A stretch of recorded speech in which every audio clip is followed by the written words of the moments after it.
The judge laughed at the hic, but his final words made everyone rise. Walter Franklin Davis knew this would be the most important day of his life. At 68 years old, he had never set foot in a courtroom, but there he was, representing not only himself, but 47 families who had lived for generations in the rural area of Millfield, in the countryside of Chicago. The forced expropriation process had come to an end, and this hearing would decide whether dozens of people would lose their homes to make way for a shopping mall. The old farmer limped into the packed courtroom, carrying a leather briefcase yellowed with age and wearing his best-preserved straw hat. Dr. Richard Stevenson, a judge known for his stern demeanor toward simple folk, couldn't hold back a mocking laugh upon seeing this figure in a faded plaid shirt and patched-up pants approaching the defendant's table. In the front row, Brandon Stevenson, attorney for Progress Construction LLC and the judge's nephew, adjusted his expensive tie and smiled confidently. The case seemed decided before it even began. After all, what chance would an illiterate hick have against a company that had already built 3 shopping malls in the region? The court clerk called Walter Franklin to identify himself. With trembling hands, the old man tried to organize papers that seemed to have been stored away for decades. Some were yellowed, others torn at the edges, all carefully protected by makeshift plastic covers. "Full name," said the clerk, bored. "Walter Franklin Davis, born March 12, 1955, son of Anthony Davis and Mary Grace Davis, both deceased. Retired farmer, resident at Hope Farmstead for 68 years. Judge Richard raised his eyebrows mockingly. 68 years in the same place? You were born on this land?" "Yes, sir, I was. My father bought this land in 1954, a year before I came into this world. We belong to the land as much as it belongs to us." A muffled laugh echoed through the room. Attorney Brandon made sure to speak loudly enough for everyone to hear. "Your Honor, it is precisely this kind of primitive thinking that hinders the progress of our region. Progress Construction is offering a fair price for the properties and will bring significant economic development to Millfield." Walter Franklin looked at the audience. There was Mrs. Dorothy, 71 years old, who was raising her orphaned grandchildren on a 2-hectare farm. There was also Mr. Ernest, a Vietnam War veteran who at 89 still tended a garden where he grew flowers to take to his wife's grave. In the back row, a young teacher was writing everything down in a notebook but kept her face lowered. "Sir," said Walter Franklin, respectfully removing his hat, "you spoke of progress, but I wanted to understand one thing. What do you consider progress?" Judge Richard sighed impatiently. "Obviously, economic development, job creation, modernization of local infrastructure, things that a person of your background might not fully understand." "I see, sir. Then may I ask a question? How many jobs will this mall create for the people living on the land that's going to be torn down?" Brandon quickly interrupted. "Your Honor, that is irrelevant to the case. The construction company has already submitted all required impact studies." "It is relevant," Walter Franklin continued, ignoring the lawyer, "because Mrs. Dorothy over there," he pointed to the woman in the first row, "employs 4 people in her small homemade candy business. Mr. Ernest sells flowers to 3 florists in town. John Charles's family supplies milk to 15 families in the neighborhood.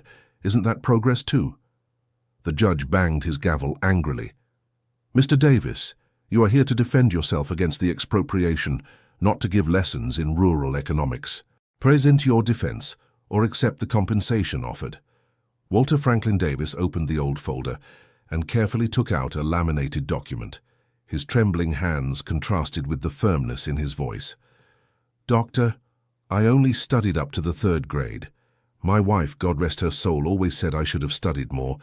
But one thing I've learned all these years, we never stop learning if we want to." Another laugh from the judge echoed through the room, followed by uncomfortable murmurs from the audience. "For the last 6 months since we received the notice, I went to the public library every day. The librarian, Mrs. Margaret, helped me understand the legal terms. I discovered there's something called social function of property." Brandon Stevenson shifted in his chair, losing some of his confident smile. "Your Honor," the lawyer tried to interrupt, "this type of argument has already been analyzed and—" "Let him speak," Walter Franklin Davis said with a firmness that surprised everyone. "Doctor, do you know what social function of property means?" Judge Richard, clearly irritated by the farmer's boldness, replied curtly, "Of course I do. It means that property must be productive and fulfill its function in society." "Exactly," Walter Franklin Davis smiled for the first time. "And I have here," he raised the laminated document, "the deed to our land registered in 1954. But that's not all I brought." The old man opened the folder completely and began taking out dozens of documents organized in separate envelopes. "Here are the minutes of all the Rural Producers Association meetings for the last 30 years. Here are the delivery receipts for the school lunch program since 1987. Here are the certificates proving our region supplies 40% of the organic products consumed in Millfield."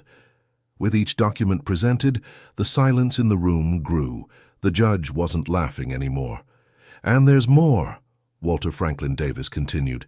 "Mrs. Daisy, who's there in the second row, developed a sustainable farming method that's being studied by the State University.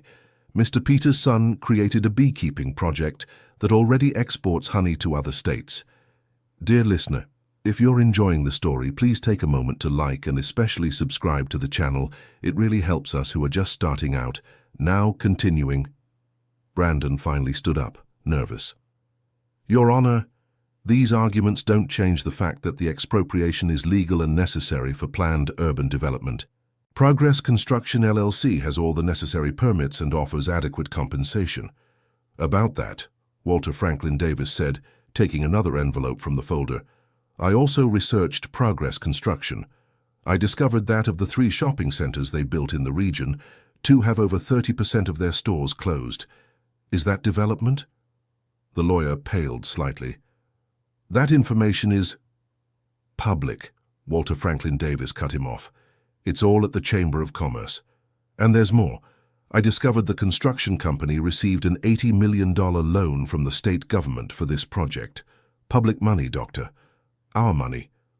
Judge Richard, now visibly uncomfortable, tried to regain control of the hearing. "Mr. Davis, you have 5 minutes to conclude your defense. This court can't spend all day listening to conspiracy theories from—" "Conspiracy?" Walter Franklin Davis interrupted him, a spark of indignation shining in his tired eyes. "Doctor, conspiracy is when 47 families who've lived for generations on productive, sustainable land are forced to leave to make way for another failed shopping mall. Conspiracy is when public money is used to benefit a private company while small producers struggle to survive." The audience began murmuring in approval. Mrs. Dorothy wiped away a tear. Mr. Ernest nodded his head, gripping his cane firmly. "And since you mentioned 5 minutes," Walter Franklin Davis continued, "I want to use that time to talk about each family you're about to displace."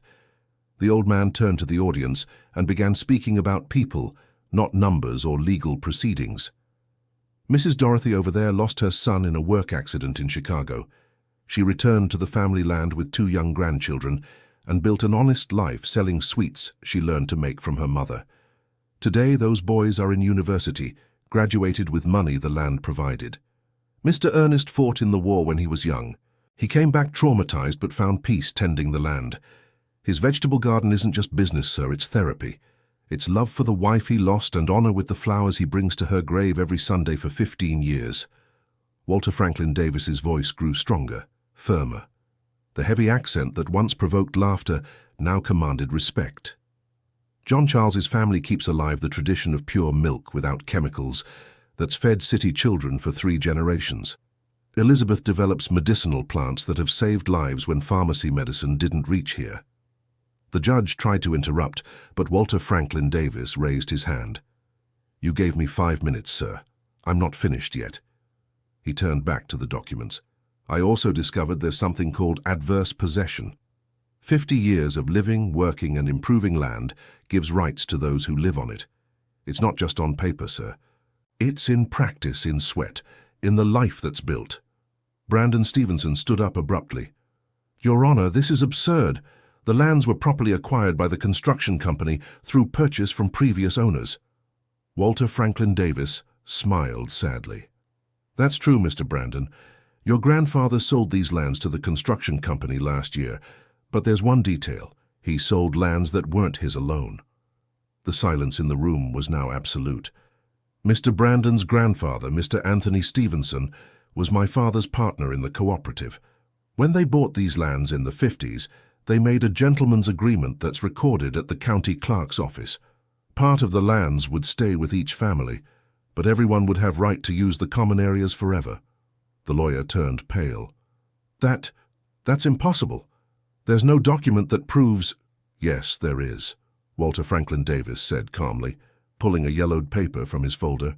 Here's the 1954 contract, signed by Anthony Stevenson and Anthony Davis, with two witnesses, the local church priest and the mayor at the time.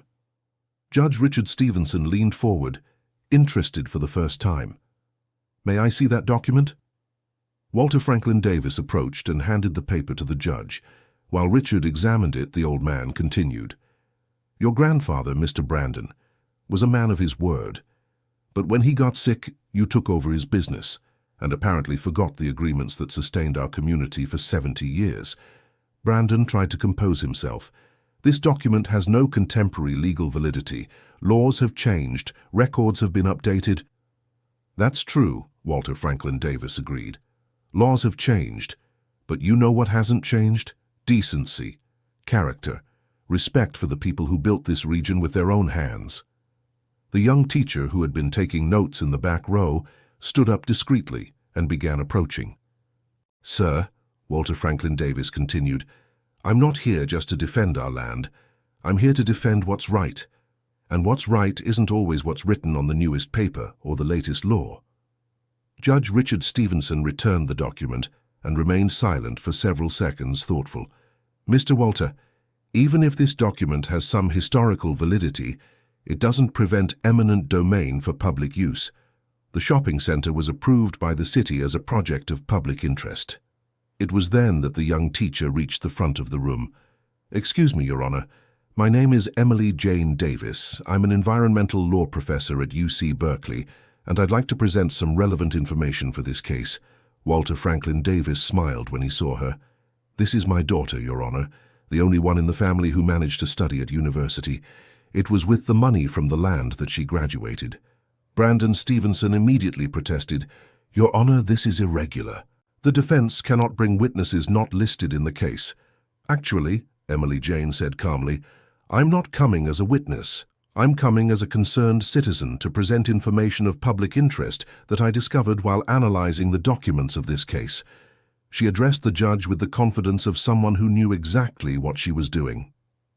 Judge Richard, while analyzing the environmental studies presented by Progress Construction, LLC, I found several irregularities that call into question the legality of the entire licensing process. Brandon's face lost all color. First, the environmental impact study doesn't mention the 3 artesian wells that exist on the property. These wells supply not only the rural families, but also 2 public schools and a health clinic in the area. Dear listener, if you're enjoying the story, please take a moment to like and especially subscribe to the channel. It really helps us who are just starting out, now continuing. Emily Jane opened her folder and took out technical documents. Second, the shopping center project plans to build an underground parking lot exactly over the largest of the artesian wells. This would not only contaminate the water, but cut off the supply to more than 200 families in the area. The judge leaned forward, now clearly interested. Third, the project was approved by the city based on a soil study that omits crucial information. The area has specific geological characteristics that make it unsuitable for large-scale construction. Brandon tried to defend himself. These are technical details that can be corrected during execution. They cannot— Emily Jane cut him off firmly. Because the fourth irregularity is that the building permit was issued even before the mandatory studies were completed. This constitutes administrative bad faith. The silence in the room was deafening. Walter Franklin Davis looked at his daughter with pride, mixed with concern. And the fifth irregularity, Emily Jane continued, is that Progress Construction LLC doesn't have a valid environmental license for this type of project. The license presented is for residential construction, not commercial. Brandon stood up nervously. These are technicalities. The project will benefit the entire region. Technicalities? Emily Jane stared at him. Mr. Brandon, you're talking about technicalities while planning to cut off the water supply for hundreds of people? You're talking about technicalities while wanting to build on a protected environmental heritage. It was then that Walter Franklin Davis slowly rose, leaning on the table. Judge Richard. His voice was different now, deeper, carrying an authority that came from decades of experience. I have one more thing to show. He took from his folder a larger envelope, protected by thick plastic. Here are photographs of this area since 1960. My father kept them as mementos. I want you to see something. Walter Franklin Davis opened the envelope and took out a black and white photograph already faded by time. It showed a group of children playing near a large tree, with simple houses in the background. Do you recognize anyone in this photo, Your Honor? Judge Richard took the photograph and examined it carefully. His expression gradually changed. This boy here, Walter Franklin Davis, pointed to a child in the center of the photo, is you, Judge Richard. This photo was taken in 1968 when you were about 8 years old and came to visit your grandfather here in the area. The gavel fell from the judge's hands and made a sharp sound on the table. The entire room fell completely silent. You used to play on this very land that you now want to hand over to the construction company. You climbed this same mango tree that still stands there in the middle of the property. You drank water from this same well that they want to bury. Walter Franklin Davis approached the judge's bench, carrying more photographs. Here you are fishing in the creek with my oldest son, Walter Jr. Here you are helping your grandfather milk the cow Buttercup. And here, he showed the last photo, you are listening to stories my father told under the mango tree, along with all the other children in the neighborhood. The tears welling up in Judge Richard Stevenson's eyes were visible to everyone in the room. Your grandfather, Your Honor, was my father's best friend. They built this community together. They planned for our children to grow up together, for the land to prosper for everyone. Your grandfather always said, Walt, this land is our responsibility. We have to leave it better for those who come after us. Walter Franklin Davis's voice grew choked, but he continued. When you went to study in the city, your grandfather was sad but proud. He said that one day you would return to help the community, that you would use the knowledge you gained in the city to protect the land that raised you. Judge Richard Stevenson had bowed his head. His hands trembled slightly. Your Honor, Walter Franklin Davis continued, I'm not here to accuse you of anything. I know you have your responsibilities, your pressures, but I want to remind you of something your grandfather always said. Justice isn't only in the law, it's in the heart of the one who judges. Walter Franklin Davis turned to the audience, which now included people who had arrived during the hearing. Word had spread, and half the town seemed to be present. Folks, he said to his neighbors and friends, I didn't come here today to fight with anyone. I didn't come to destroy anyone's career or cause trouble. I came because I believe in one thing, that when we talk for real, with open hearts, people can find solutions that benefit everyone. He turned again to the judge. Judge Richard, you have the power to decide the future of 47 families today, but I want to propose something different. What if instead of choosing between the mall and our homes, we thought of a third option? Brandon Stevenson tried to protest, but the judge raised his hand for silence. Continue, Mr. Davis. How about if we made this area a pilot project for sustainable development, a place where tradition and modernity could coexist, where Progress Construction LLC could invest in infrastructure that benefits both business and the community? Walter Franklin Davis opened another envelope from his folder. My daughter Emily and some university professors developed an alternative project. Instead of a mall, how about a local products trade center, a place where producers from the region could sell directly to city consumers? Emily Jane Davis stepped forward again. Dad, may I present the details? Go ahead, my dear. Emily Jane Davis opened her laptop and began projecting images on the wall. The project proposes the creation of a modern municipal market with complete infrastructure, but preserving the rural characteristics of the region. There would be spaces for selling organic products, restaurants with regional cuisine, a cultural events area, and even a small research center for sustainable agriculture. The images showed a beautiful modern place that respected the natural landscape. Progress Construction LLC could be a partner in this project, providing construction and management expertise. The local producers would be the suppliers and operators. The city would benefit from tourism and real economic development based on the natural vocation of the region. Brandon stood up, clearly nervous.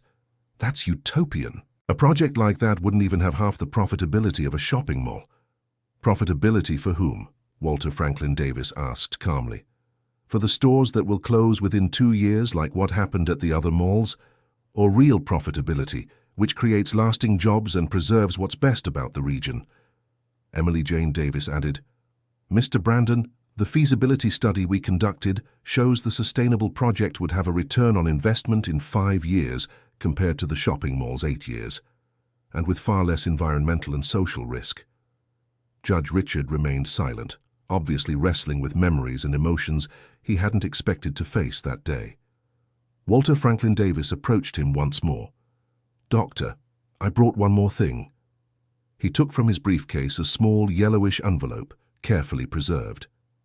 This is a letter your grandfather wrote to my father in 1989, shortly before passing. In it he speaks about the future of the region and about you. Walter Franklin Davis opened the letter with reverent care. May I read a passage? The judge nodded, unable to speak. Godfather Walt, my grandson Richard is graduating from law school. I'm very proud of him, but I also have a concern. The big city might make him forget where he came from, who he truly is. If he ever returns here and has to make decisions that affect our people, I hope you'll be nearby to remind him of the values we tried to teach. The land doesn't belong to us, Godfather. We belong to it, and our responsibility is to care for it for those who come after us. The silence in the room was absolute.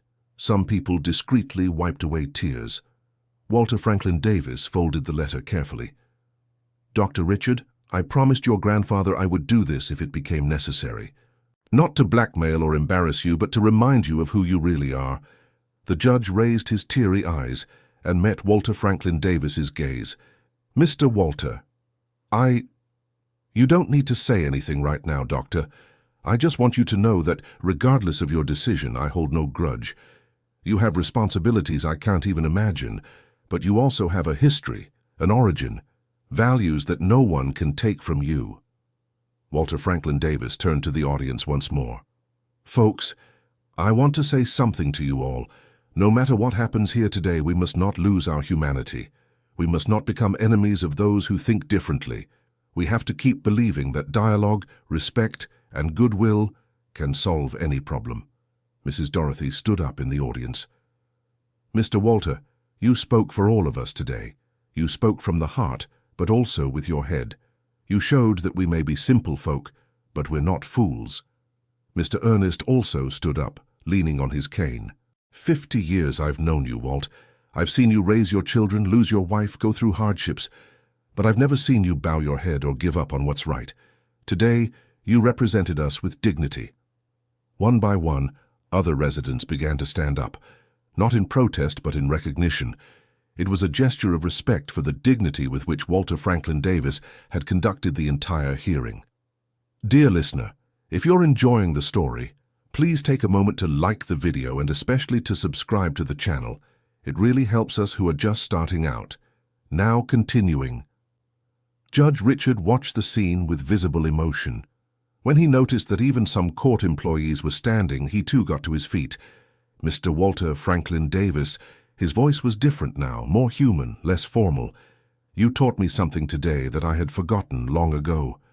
The judge paused, collecting his thoughts.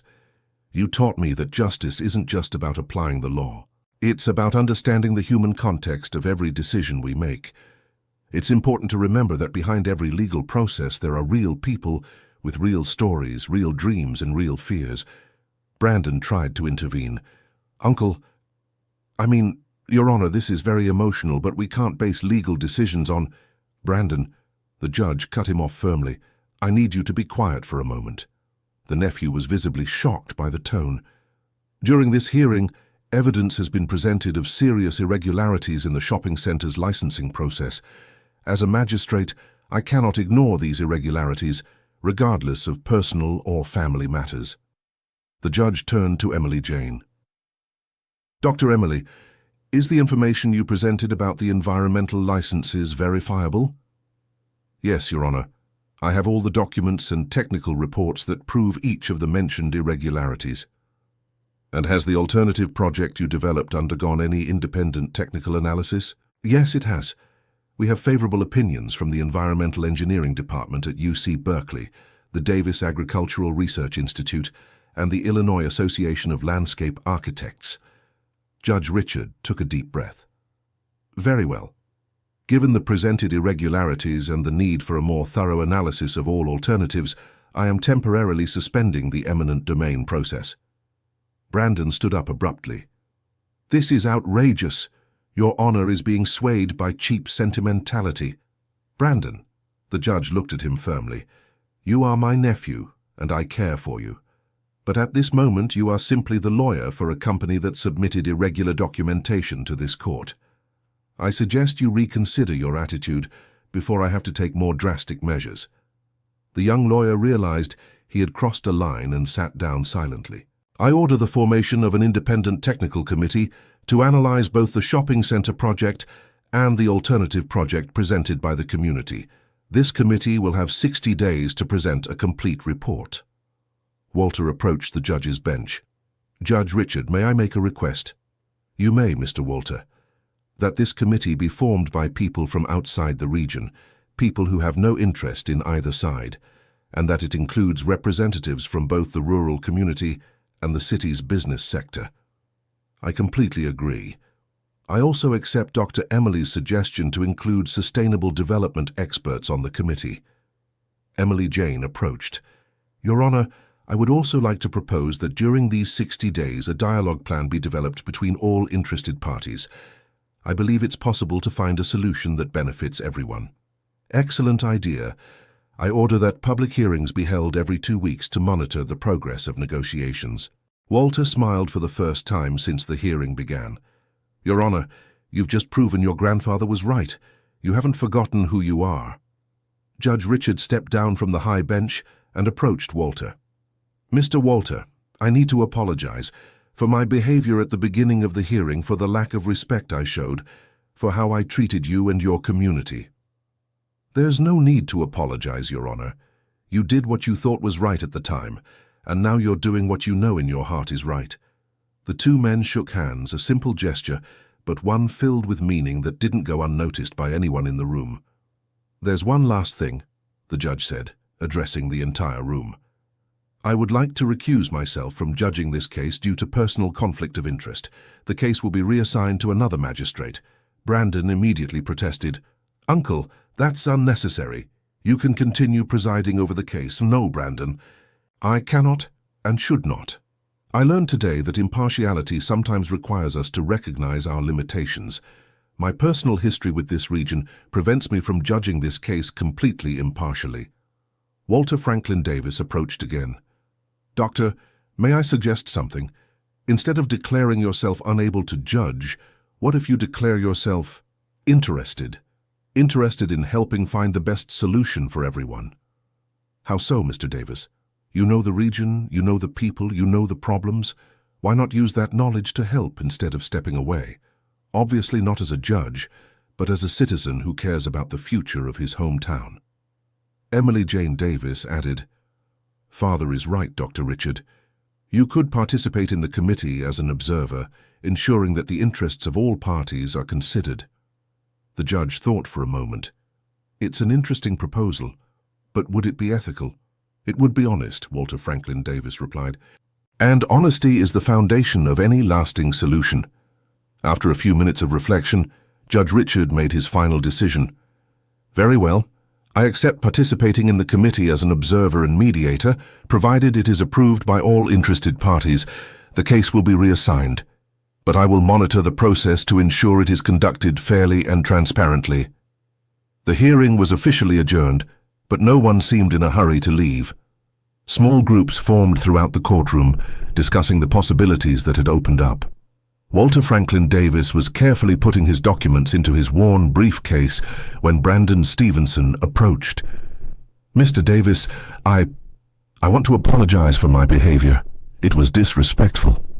The old farmer looked at the young lawyer with kindness. "Son, you were doing your job and defending your client's interests. I hold no grudge for that. But I could have done it differently. I could have listened to your proposals before going into confrontation. You could have, and now you can. The dialogue is just beginning." Brandon hesitated for a moment. "Do you really believe it's possible to find a solution that benefits everyone?" "I do believe so, but it will require goodwill from all parties. It will require everyone to give up a little of what they want to achieve something better for all." "And the construction company? Do you think they will accept changes to the project?" Walter Franklin Davis smiled. "Son, a smart businessman always prefers a good long-term deal over an uncertain short-term one. If we can show that the alternative project is more profitable and safer, they will accept. And if we can't, then we'll keep trying, because giving up is not an option when the future of dozens of families and the well-being of an entire community are at stake." Dorothy approached Walter Franklin Davis. "Mr. Davis, you were wonderful today. Wonderful. You spoke for all of us with a wisdom that only someone who has lived a lot and suffered a lot can have." "Thank you, Dorothy, but the fight is just beginning. Now comes the hardest part, making everything we discussed here become reality." "And will we manage?" Walter Franklin Davis looked around the courtroom, seeing neighbors talking animatedly, seeing Judge Richard explaining process details to interested residents, seeing Emily Jane showing plans of the alternative project to curious groups. "We will, Dorothy, because today we discovered something important.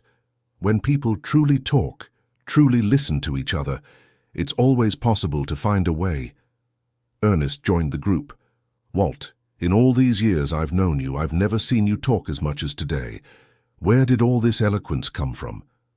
Walter Franklin Davis laughed. "Ernest, when you defend what you love, the words come by themselves. And when you speak the truth with an open heart, even those who don't want to listen end up hearing. And now? What happens now? Now we're going home. We'll talk with our families. We'll organize our thoughts. And tomorrow we start working for real to build the future we want." Emily Jane approached her father. "Dad, I'm so proud of you. What you did today goes beyond saving our land. You showed that it's possible to change hearts and minds through respectful dialogue." "Daughter, I didn't do this alone. If you hadn't studied, if you hadn't prepared all those technical documents, if you hadn't developed the alternative project, my pretty speech wouldn't have amounted to anything. But you were the one who had the courage to be here. You were the one who found the right words to touch the judge's heart." "The right words came from the heart, Emily, and from your grandfather's heart, who taught me that we must always fight for what's right, even when it seems impossible." Judge Richard approached the group. "Mr. Walter, may I speak with you for a moment?" "Of course, Your Honor." The two stepped slightly away from the others. "I wanted to thank you for what you did today. You brought me back to myself." "Your Honor, you were already coming back. You just needed someone to remind you of the way." "My grandfather, was he really friends with your father?" "Yes, he was. Best friends. They built this community together with hard work and great faith in the future. And I almost destroyed everything they built. You didn't destroy anything, Your Honor, and it's never too late to start again on the right path." Richard took a deep breath. "Mr. Walter, I want to make a proposal. What if I bought a small property in the area and started spending weekends there again, like my grandfather did when I was a child?" Walter Franklin smiled broadly. "It would be an honor to have you back, Your Honor. The community always has room for those who come with goodwill. And I want to bring my children to see the region, for them to understand where our family comes from, what our true values are. Your children will love it. Good land to raise children is hard to find nowadays." The two talked for a few more minutes about future plans, about the commission that would be formed, about the public hearings that would take place. When everyone finally began leaving the courtroom, Walter Franklin was the last to leave. He stopped at the door and looked back one last time, seeing the place where something had happened that would forever change the lives of dozens of families. Emily Jane waited for him outside. "Dad, shall we go home?" "Let's go, daughter. We have much work ahead." "Do you really think it will work out?" Walter Franklin put his straw hat on his head and smiled. "Emily, your grandfather always said one thing. Life is like planting. We prepare the soil, plant the seed, tend with care, but only God knows if it will bear fruit. Our part is to do the best we can and trust that everything will work out in the end." "And you trust?" "I trust, daughter. After what happened today, how could I not trust?" The two walked toward Walter Franklin's old car, which would take them back to Hope Farmstead, where a new story was just beginning. 3 months later, the Technical Commission presented its final report.